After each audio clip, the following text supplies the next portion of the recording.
성도 여러분, 오늘은 선교주일이며 주연자로 7번째 주일이며 산상병모 주일입니다.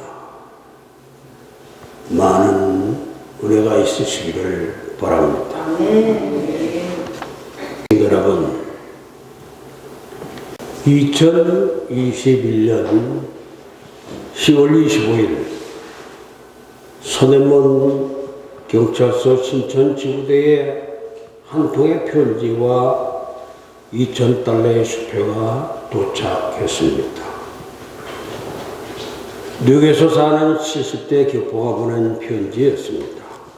그는 50년간 죄책감을 갖고 살았다며 한국에 거주하는 친구를 통해 돈을 부탁하려고 했습니다.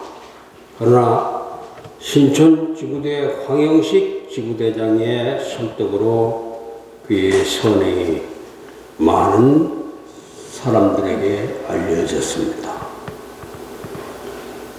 존경하는 신천파출소 소장님께라고 수신을 밝힌 편지는 저는 미국 뉴욕에 사는 72세의 직장에서 은퇴할 날을 기다리고 있는 사람입니다. 편지를 읽어주시면 감사하겠습니다라는 그 인사로 시작이 됩니다. 이후 내용은 그의 편지 일부를 발췌 말씀드리려고 합니다. 1970년대 중반 저는 강원도 농촌에서 올라와 신천에서 살던 과생애였습니다. 어느 겨울밤 아르바이트를 마치고 귀가하던 중 신천시장 뒷골목에서 순수레의 호합을 파는 아주머니를 보았습니다. 저는 너무나 허기가 져서 염치도 없이 돈은 매일 가져다 드릴 테니 한 그릇을 먹을 수 있겠습니다라고 물었습니다. 아주머니 중 한 분이 손뜻 자기 손수에서 뜨거운 홍합 한 그릇을 퍼주었습니다. 그 아주머니에게 너무도 고마웠고 잘 먹기는 했습니다만 다음 날이라고 제게 무슨 돈이 있었겠습니까? 너무 늦었지만 어떻게든 그 아주머니의 선행에 보답해 드리겠다는 생각에 부끄러움을 무릅쓰고 소장님께 이런 편지를 드리게 되었습니다. 여기 2,000불 체크를 동봉하오니 지역 내에서 가장 어려운 분께 따뜻한 식사 한 끼라도 제공해 주시면 더할 나위 없이 감사하겠습니다. 너무도 적은 액수라 부끄럽습니다만 그 아주머니에 대한 감사의 마음과 속죄의 심정으로 부탁드리니 제 부탁을 들어주시면 정말 감사하겠습니다. 그는 군복무를 마치고 미국 이민길에 오른 뒤에도 모락모락 김이 나는 홍합탕 한 그릇을 서슴없이 내어준 그 아주머니의 마음을 잊지 못했습니다. 오히려 기억은 더욱 선명해졌습니다. 50년 전 홍합 한 그릇의 빛에 커진 죄책감만큼 선행의 빛이 더해져 더 많은 이들에게 한 끼 식사를 대접할 수 있는 큰 마음이 되었습니다. 그가 청년이던 때의 신천과 현재의 신천은 많이 변했을 것입니다. 시간은 많이 흘렀지만 배고른 청년에게 선뜻 홍합탕을 내주신 그 아주머니 마음은 오늘날 백발의 노인이 된 청년의 선행으로 다시금 기억이 되었습니다. 이 사연을 본 누리꾼들은 갚을 그만큼 성공하신 삶을 축복한다.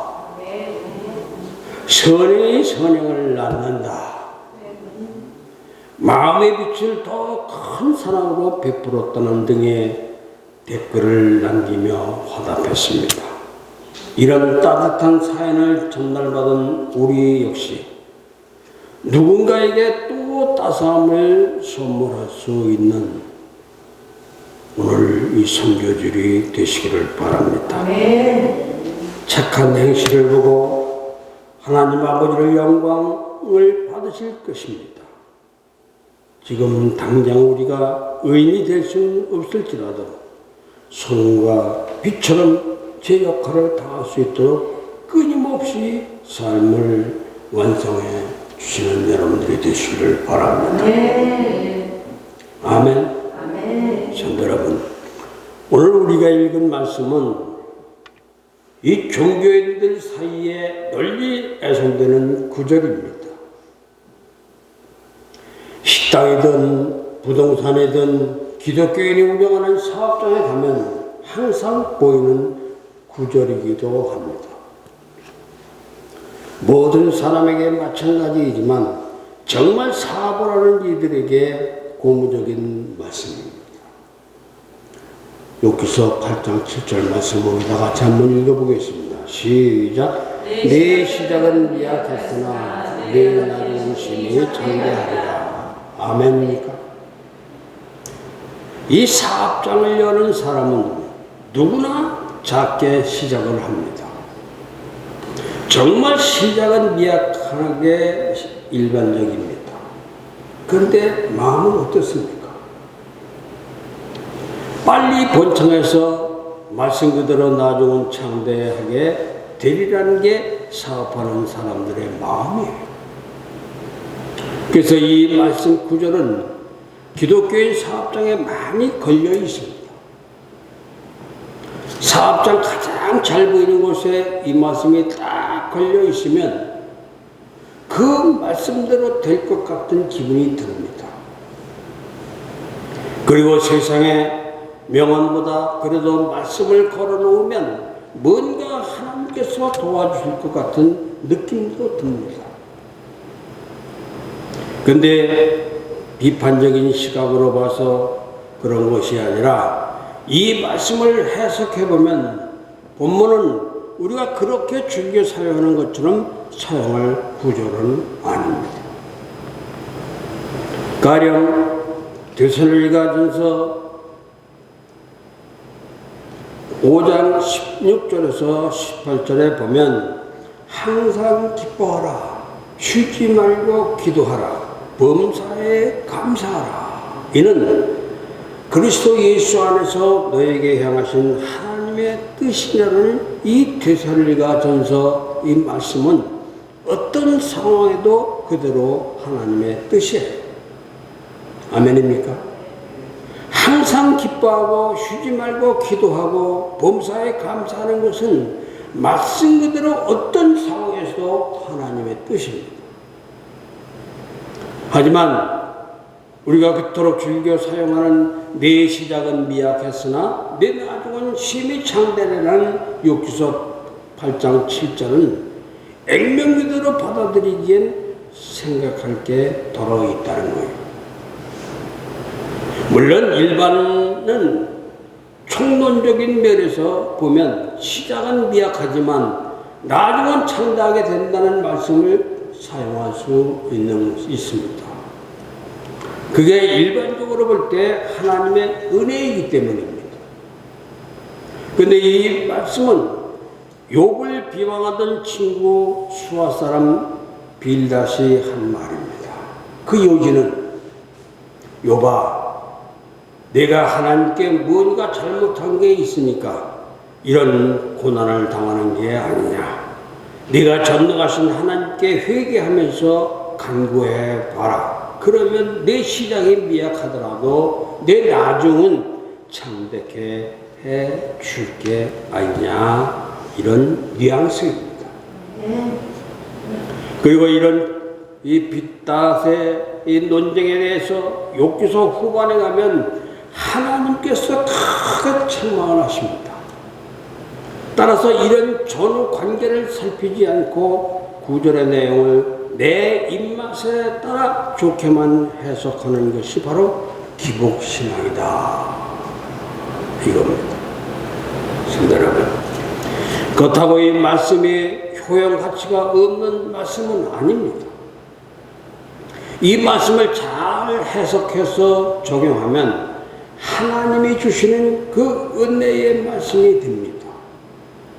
그래서 오늘은 이 말씀을 해석하고 적용해 정말 보는데 이 마태복음 25장에 나오는 달란트 비유를 피처리해서 살펴보도록 하겠습니다.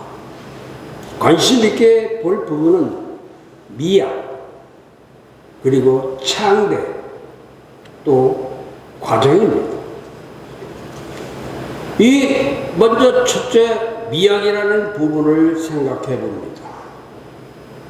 미약이라는 부분. 사랑하는 성도 여러분, 우리는 보통 이 말씀에서 미약한 것이 창대하게 된다라는 그 양적인 증거에 대해서 관심을 갖습니다. 하지만 우리는 창대하게 되는 것만 생각하기보다는 먼저 미약하다는 것의 의미를 생각해 봐야 합니다. 보통 미약하다는 의미를 작은 것으로 이야기합니다만 저는 단지 양의 적음에 포커스를 맞출 게 아니라 하나님이 주신 이 하나님의 주신 것에 포커스를 맞춰야 한다고 해석을 합니다. 달란트 비유를 보면 5달란트, 2달란트, 1달란트 받은 사람이 나옵니다. 1달란트 받은 사람 입장에서는 분명 5달란트 받은 사람은 말할 것도 없고 2달란트 받은 사람보다도 자신이 적게 받은 건 사실입니다. 그런데 이렇게 많고 적음에 포커스를 맞추면 어떻게 됩니까? 1달란트 받은 자가 보여준 모습은 그대로입니다. 자신이 적게 받은 것에 대해서 불평하게 됩니다. 그래서 그것을 어떻게 감당할까를 생각하지 못하고 그대로 묻어버립니다. 그러니 주인이 맡긴 것을 도로 찾을 때 묻어두었던 것을 그대로 다시 돌려줄 수밖에 없습니다. 근데 이 1달란트 받은 사람이 보지 못한 게 있습니다. 그 1달란트 주사도 자신의 것이 아니라는 것이에요. 그 1달란트도 주인이 자신에게 맡긴 것입니다. 사실 자신의 것은 아무것도 없습니다. 아무것도 없는 것에서 하나를 맡겼으니 사실 엄청난 것을 받은 것입니다. 이렇게 아무것도 없었는데 주인이 나를 충성되게 여겨 무언가를 맡겼다고 생각하면 감히 그 맡긴 것을 갖고 많다, 적다를 이야기할 수 없습니다. 적다고 생각하는 자체가 벌써 주인이 자신에게 맡긴 것을 놓쳐버린 것이야. 생각을 해보면 2달란트 받은 사람도 1달란트 받은 사람보다는 많지만 5달란트 받은 자와 비교하면 적기는 마찬가지입니다. 근데 2달란트 받은 자는 자신이 받은 게 적다는 생각을 아예 하지를 않았습니다. 남들보다 크냐, 작냐, 또는 많으냐, 적냐에 관심을 가진 게 아니라 주인이 아무것도 없는 자신에게 2개나 맡겼을 때문에 그저 맡기신 것에 충성을 다할 뿐이었습니다. 성도 여러분, 네 시작은 미약하였으나 라는 이 말씀은 하나님이 나에게 맡기셨다라는 생각을 해야 합니다. 주어진 것이 어떤 것이든 하나님이 맡기신 것이기에 소중히 여기는 마음을 갖는 것이에요. 크냐 작냐는 하나님이 주신 것이라는 생각을 하면 감히 크다 작다를 이야기할 수 없습니다. 나에게 맡기신 그 자체가 감사할 따름이에요. 왜냐하면 아무것도 아닌 나에게 하나님께서 중요한 것을 맡기셨기 때문입니다. 그리고 하나님이 맡기실 때까지 나에게 가장 적절하게 맡기셨기 때문입니다. 그니 하나님이 맡기셨다는 것을 아는 사람은 많다고 교만해지질 않습니다. 적어도 의기소침해지질 않습니다. 하나님의 맡기신 것에 소명의식을 갖고 대할 뿐입니다. 오히려 하나님이 내게 맡기셨다는 생각에 맡기신 것에 대한 두려움을 갖습니다. 그래서 그것을 어떻게 잘 감당할까를 고민을 합니다. 이게 바로 시작이 미약한 것이에요. 작아서 미약한 게 아니라 하나님이 맡기신 것을 알고 주신 것을 믿음으로 받아들인다면 그것은 결코 작지를 않습니다. 시작만 미약할 뿐 결코 작지 않은 것이야. 그러니 남의 것과 비교하여 큰지 또는 작은 일을 생각하지 마시고 내게 맡기신 것이 무엇인지 보아야 합니다. 그리고 거기서부터 시작하시기를 바랍니다. 아멘. 두 번째로 창대라는 부분을 생각해야 합니다. 창대라는 부분. 사랑하는 성도들, 창대하게 된다는 말은 듣기만 해도 가슴이 뛰어요. 그리고 이 말은 내 시작은 미약했으라는 말과 대조를 이루어 작고 보잘것없는 것에 비하여 얼마나 큰 변화를 이루게 되기를 상상하게 만듭니다. 그리고 결과가 창대하게 된다는 생각에 가슴이 벅차기도 합니다. 그런데 이 말씀을 해석하는데 주의할 것은 단지 숫자나 크기로만 보지 말아야 한다는 거예요. 우리는 흔히 그렇게 봅니다.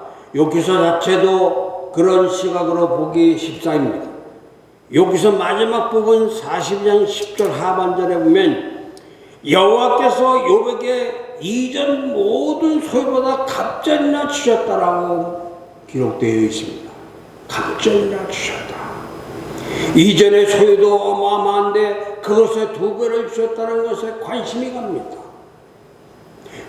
그래서 크기나 숫자가 불어나는 것에 관심을 가져요.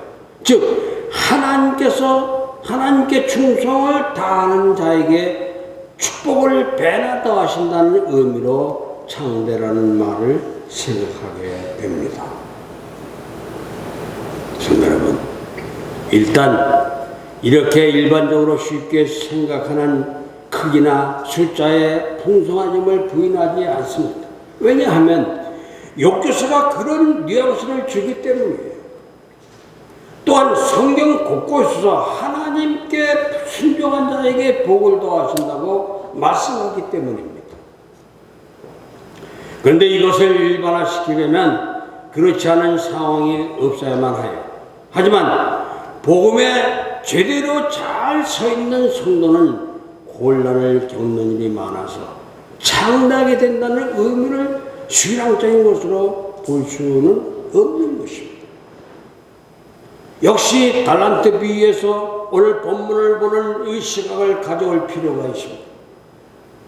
5달란트 받은 자는 어쨌든 5달란트를 더 남겼습니다. 2달란트 받은 자도 역시 2달란트를 더 남겼습니다. 주인은 이들을 칭찬하였어요. 마태복음 25장 21절에 보면 착하고 충성된 종아, 네가 적은 일에 충성하였으면 많은 것을 내게 맡기시라고 칭찬을 하였어요. 칭찬을 했어요. 성도 여러분, 여기서 또 적은 일과 많은 것만 보십니까? 숫자에 자꾸 시선을 뺏기지 말아야 합니다. 1달란트 받은 자가 땅에 묻었던 1달란트를 그대로 가져오자 주인은 책망을 합니다. 그리고 그 1달란트마저 빼앗아 5달란트 받은 자, 그러니까 이미 10달란트가 있는 자에게 줍니다. 그러면서 마태복음 25장 29절에 무릇 있는 자는 받아 풍족하게 되고 없는 자는 그 있는 것까지 뺏기리라고 말씀이십니다.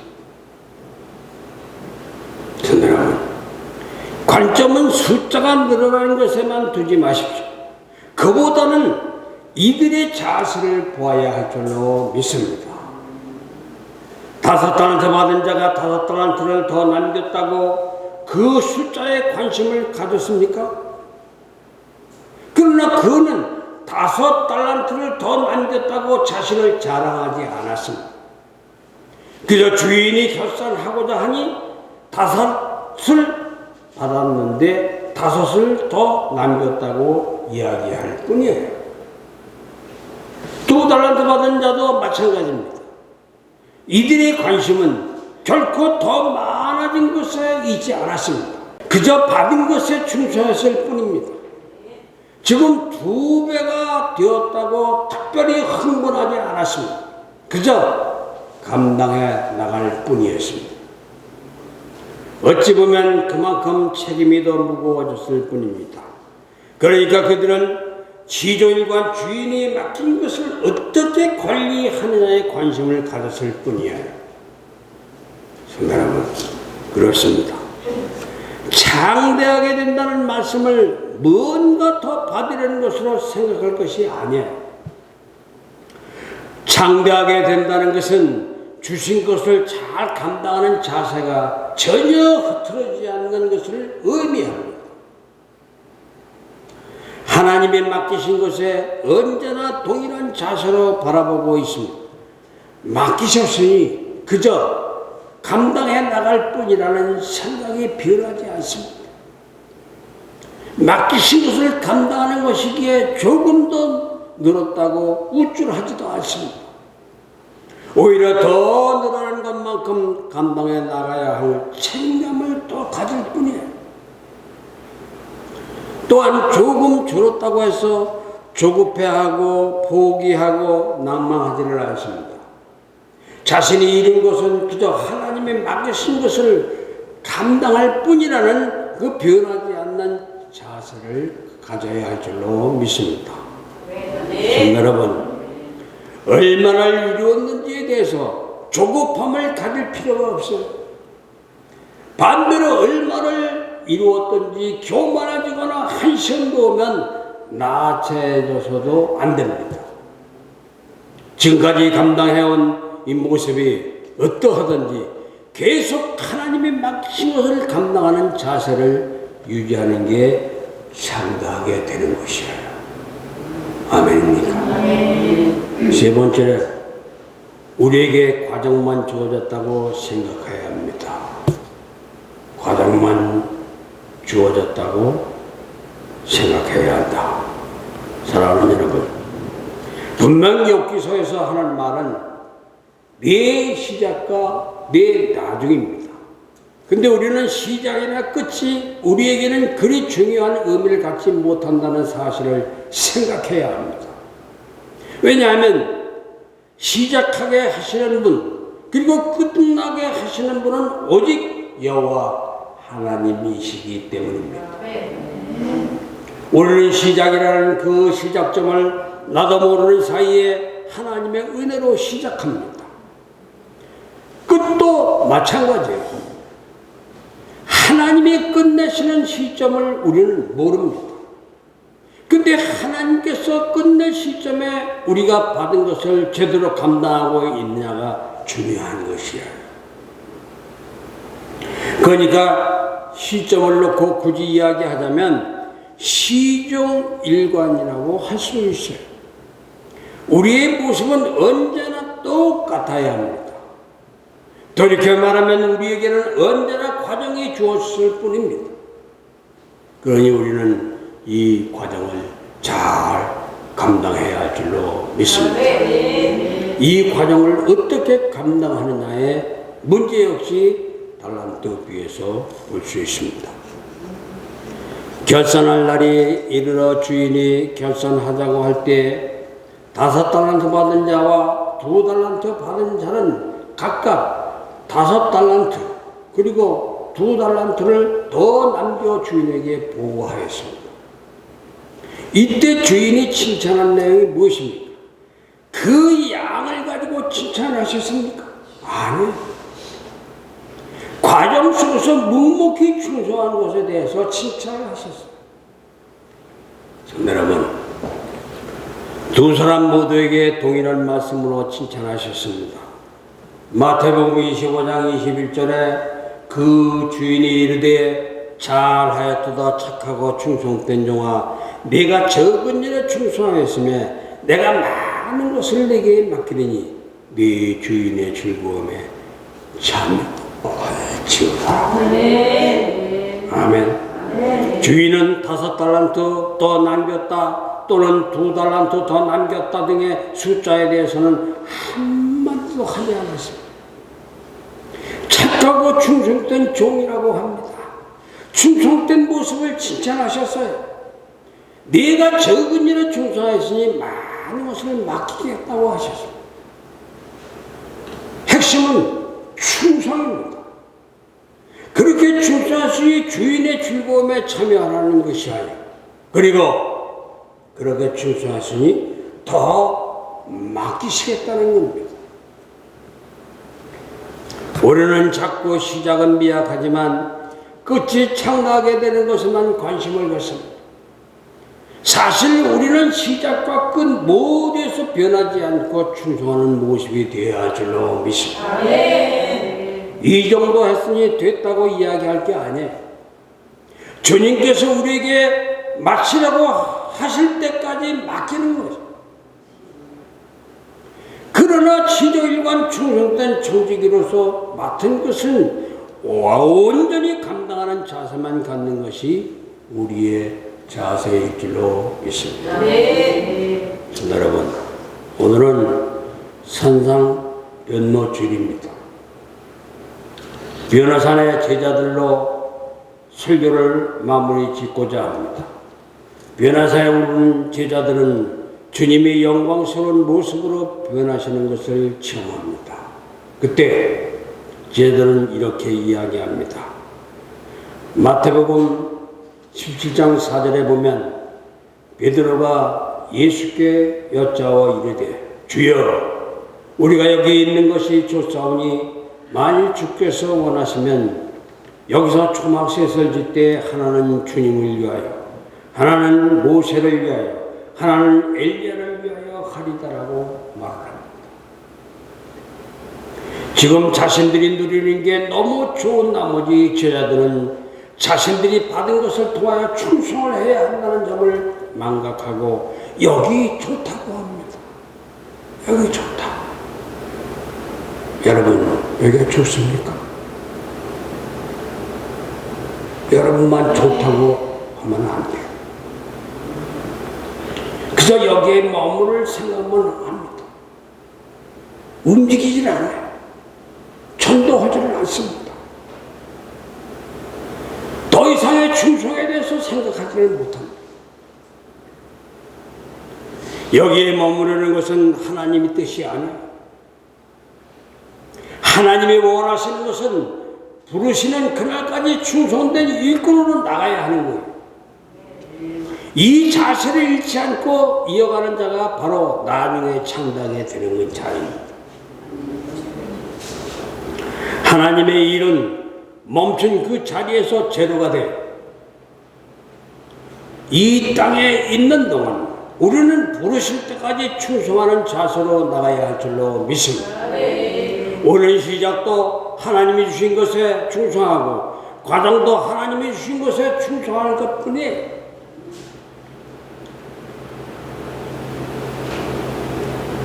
마치게 하실 때까지 그렇게 시종일관 충성하다 보면 마칠 그 자리에서 우리는 창답게 되어 있는 것을 발견하게 될 것이야.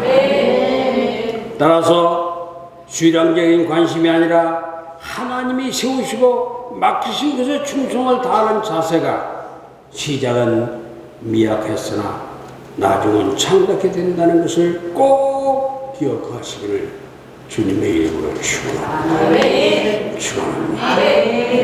아멘. 기도하겠습니다. 기도하겠습니다. 주님의 변모를 통하여 변화된 신앙생활을 바라시는 하나님 아버지, 예수님께서 높은 산 위에 오르심이 모습이 변화되어 스스로 하나님의 아들이신 것을 이 보여주신 사건을 통하여 저희로 신앙생활이 아름답게 변화될 기회 주심을 감사드립니다. 저희가 단순히 교회에 다녀서 하나님의 자녀가 아니고 성령을 충만히 받아 옛날 낡은 생활을 새롭게 변화된 생활로 사람들에게 보여주게 하시옵소서. 예수님의 얼굴이 해같이 빛나고 옷이 빛처럼 시게 된 사실을 인지하고 저희도 얼굴에서 맑고 밝은 표정으로 변화된 성도의 모습을 보여주게 하시옵소서. 저희는 삶이 변화된 모습으로 하나님께 사랑을 받고 기뻐하심을 받는 성도가 되게 하여 주시옵소서. 교회의 주인이신 하나님께서 저희를 통하여 계획하신 일이 있는 줄 압니다. 저희가 그 부르심에 합당한 자들이 되도록 힘과 능력을 더하여 주옵소서. 오늘도 귀한 말씀 종의 입술을 통하여 주시되 하나님께서 주시고자 계획하신 생명의 말씀이 선포되는 시간이 되게 하여 주시옵소서. 또한 말씀을 받아 먹는 저들의 심령에 말씀이 살아서 움직이게 하시며 말씀이 인도하는 대로 저희의 삶이 변하도록 주장하여 주시옵소서.